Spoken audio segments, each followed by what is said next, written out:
Danga numotu dangarati keteftenne. Danga Oromolle in kabajamne ta Oromiyalle.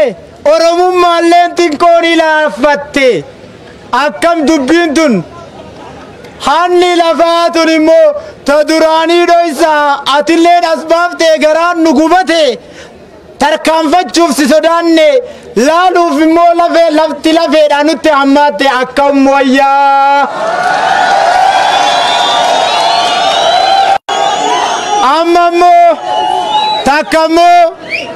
takka immoo araakiloo tana araakiloo seenne araakiloo seenuun hawwii keenya durda ture jaalala keenyasi fedhii keenyasi erga araakiloo seenne teenna teennuma haa taatu tannuun taane biyyaa haa baatun kadhaa nuti kadhataa turre maa teenna tun lallaafattee qaqallattee daangaan Somaalee akkami buqqaanni Somaalee akkami ka Beenishaangul Gumuz akkami ka Booranaa akkami kan Baalee akkami bakki jabduu fi jajjabduun akka federaalatitti galaa nu qabde tana nu qabadda lafaa hunda balatee Jowaar kiyya tana dadda fi mala itti dhayita federaalaa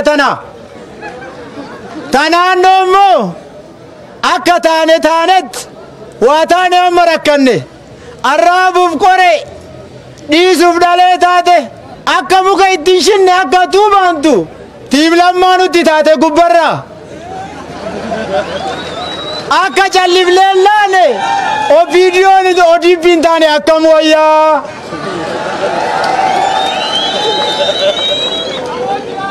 Amma ka Jowaar qaata obsine karaalleen dhagaa dhabe kaabinelleen ulee dhabde jarri bakka sanii jijjiirama didde amma hino warra gandaan nu qoodu warra gandaan nu hiru Jowaar maal jedhe gandatti galee haa kaafuu jedhemi ka gandaan nu hiru kaabinema ka gosaan nu hiru kaabinema biiroo baanii haa kaafanii.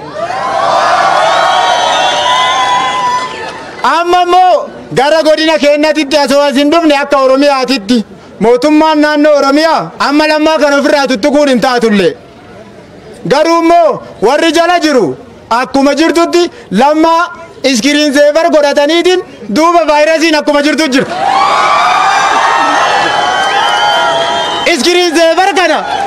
Iskiriin seefar kana diileetti godhuuf lammaa nutti taate. Haaromsi amma barana dhufe faa kan ajaa'ibaati. Haaromsa odoon taane haafessaa. Gaggeessaan hin jiru. Gurmeessaa qofatu as jira. Kana nuu qabadda. Lammaffaan mootu hooggansi as jiru godinarra jiru. Haaromsa jedhan malee quba nu hin qabu. Warri uummata tokkummaa nu jennu warri halkan diigaa bulu OPDO'ma.